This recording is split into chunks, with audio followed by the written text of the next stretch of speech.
Hello everyone, welcome to my channel. दोस्तों, इस video में हम डिस्कस करेंगे मैंडिबुलर परमानेंट कैनाइन की क्रोनोलॉजी एंड मॉर्फोलॉजी। इन नोट्स को देखने से पहले दोस्तों हम देखेंगे टर्मिनोलॉजी। टर्मिनोलॉजी देखने से क्या होगा, जब हम नोट्स को पढ़ेंगे यानी कि समझेंगे, तब हमें ये नोट्स अच्छे से समझ में आएंगे। ठीक है, और हमारा बेसिक भी स्ट्रॉन्ग होगा। सबसे पहले हम देखते हैं जनरल फीचर्स में क्राउन। क्राउन क्या होता है? एक टीथ में हमको मालूम है जो गम लाइन से अपर होता है और विजिबल होता है उसे हम बोलते हैं क्राउन, और जो गम लाइन से नीचे होता है उसे हम बोलते हैं रूट। ऑक्लूड क्या होता है दोस्तों? जैसे मान लो कोई भी टीथ है, जैसे ये मैंडिबुलर परमानेंट कैनाइन है, तो दूसरे जॉ में उसके आसपास कौन सा टूथ है, किस टूथ से वो अड़ रहा है, उसी को हम बोलते हैं ऑक्लूड। ठीक है, अब हम नोट्स में देखते हैं जनरल फीचर। सबसे पहले ये कैसा है? लॉन्ग पॉइंटेड टूथ है ये। टोटल लेंथ लेस होती है देन मैक्सिलरी कैनाइन से, लेकिन इसका क्राउन लॉन्गर होता है। 2 होते हैं नंबर में, और इसकी पोजीशन थर्ड टूथ है from mid line, situated between the mandibular lateral incisor and first premolar. दोस्तों आप डायग्राम में देखो, ये किस किस के बीच में है? लेटरल इंसाइजर और फर्स्ट प्रीमोलर। ऑक्लूड करता है with the maxillary lateral incisor and canine. आप अपने इस मिरर में जाके देखना अपने टीथ को, जो नीचे वाला मैंडिबुलर परमानेंट कैनाइन होगा ना, वो दूसरे जॉ के किस टूथ से अड़ रहा होगा? मैक्सिलरी लेटरल इंसाइजर और कैनाइन से। Less well developed compare to the maxillary canine. जब मैक्सिलरी कैनाइन से कंपेयर करें तो ये लेस वेल डेवलप्ड होता है। इसके बाद हम देखेंगे लेबियल सरफेस। तो लेबियल सरफेस की टर्मिनोलॉजी सिंगुलम। सिंगुलम क्या होता है? Raised rounded area on the lingual surface of anterior teeth. Marginal ridges elevated borders on the mesial and distal side. Fossa क्या होता है? एक शैलो डिप्रेशन, टीथ में एक शैलो डिप्रेशन। इसके बाद लेबियल सरफेस में appear to have a longer crown होता है इसका देन मैक्सिलरी कैनाइन। आप मिरर में भी जाके देखना, ये बहुत अच्छे से दिखाई देगा दोस्तों आपको। आज अपने टीथ को देखोगे ना, तो जो विजिबल पोर्शन होगा यानी कि क्राउन, वो लॉन्गर होगा than maxillary canine. Mesio incisal angle, यानी कि ये वाला एंगल शार्पर होता है than the disto incisal angle. Tooth narrower होता है मीजो डिस्टल डायमीटर में देन मैक्सिलरी कैनाइन। दोस्तों इसमें ज़्यादातर जो पॉइंट्स होंगे ना, उसको हम कंपेयर करेंगे मैक्सिलरी कैनाइन से। मीजियल, अभी एचओसी क्या है? Height of contour. Height of contour क्या होता है? मोस्ट प्रोमिनेंट पार्ट किसी भी सरफेस में, है ना। जैसे मान लीजिए टीथ है, ये है इसका सबसे मोस्ट प्रोमिनेंट पार्ट। तो अगर हम सर्वाइकल लाइन से देखें तो ये हो गया इसका हाइट ऑफ कॉन्टूर, किसका? लेबियल सरफेस का।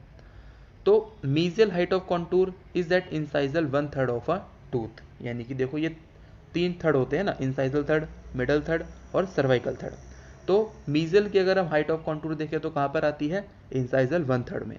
और डिस्टल की देखें तो junction of middle and incisal 1/3, यानी कि यहाँ पे। सर्वाइकल लाइन देखें लेबियल सरफेस से तो कैसा दिखता है? कन्वेक्स रूटवर्ड्स। इसके बाद लिंगुअल सरफेस की देखते हैं हम terminology.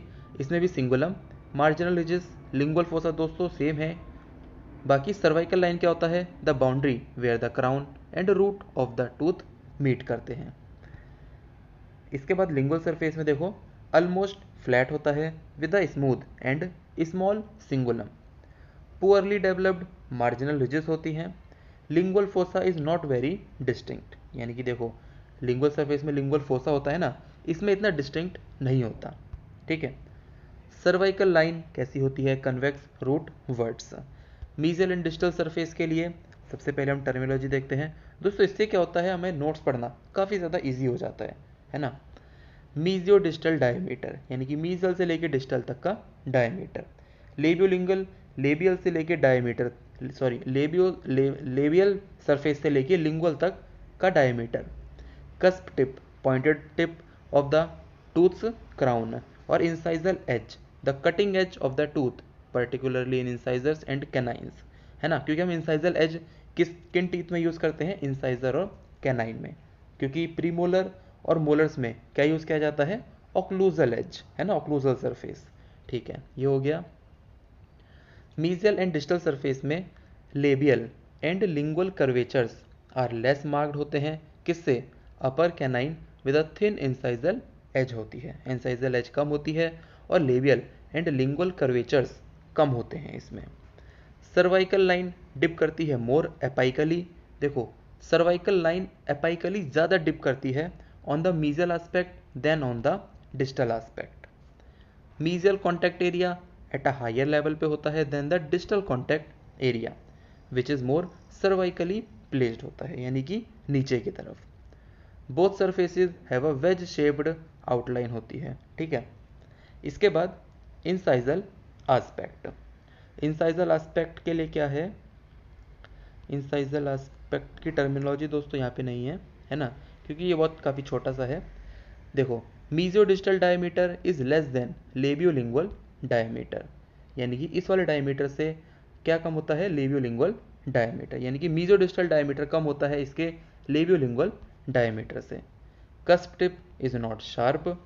The incisal edge is lingual to the labiolingual midpoint, यानी कि ऐसे करके, ठीक है। अब हम रूट की बात करें तो सिंगल रूटेड यानी कि एक रूट होगी। Oval in cross section, cross section करें तो कैसा दिखेगा, oval. Flat and mesially and distally होता है। एपेक्स यानी कि टिप और end of the root. Depression और कनकेविटीज होती हैं। शैलो इंडेंटेशंस और grooves along the root surface, ठीक है। बाकी हम रूट में देखते हैं, ये सिंगल रूटेड होता है, ओवल होता है क्रॉस सेक्शन में, flat and mesially and distally with the apex inclined होता है डिस्टली ऐसे। Root has both mesial and distal depressions और concavities. Pulp, pulp chamber tapering toward the cusp और contain a single root canal. तो दोस्तों ये हुआ हमारा मैंडिबुलर परमानेंट कैनाइन। दोस्तों इसके बाद हमारा डिफरेंस है, ये भी काफ़ी इंपॉर्टेंट है, तो आप इसका स्क्रीनशॉट ले लो या तो आप मेरे नोट्स भी ले सकते हो मेरी वेबसाइट पे जाके, है ना। तो वहाँ पे क्या होगा, आप डिक्शनरी के थ्रू भी इनको समझ सकते हो, क्योंकि डिक्शनरी से क्या होता है ना, हमारा बेसिक अच्छा होता है। और डेंटिस्ट में सिर्फ चीज़ें समझनी है, फिर रटनी नहीं है, उनको समझना है ना, अपना बेसिक क्लियर करना है। और वो कैसे होगा, टर्मिनोलॉजी से, ठीक है। ये हो गया दोस्तों। तो वीडियो में दोस्तों इतना ही। वीडियो कैसी लगी कमेंट सेक्शन में ज़रूर बताना। मिलता हूँ अगली वीडियो में, तब तक के लिए गुड बाय।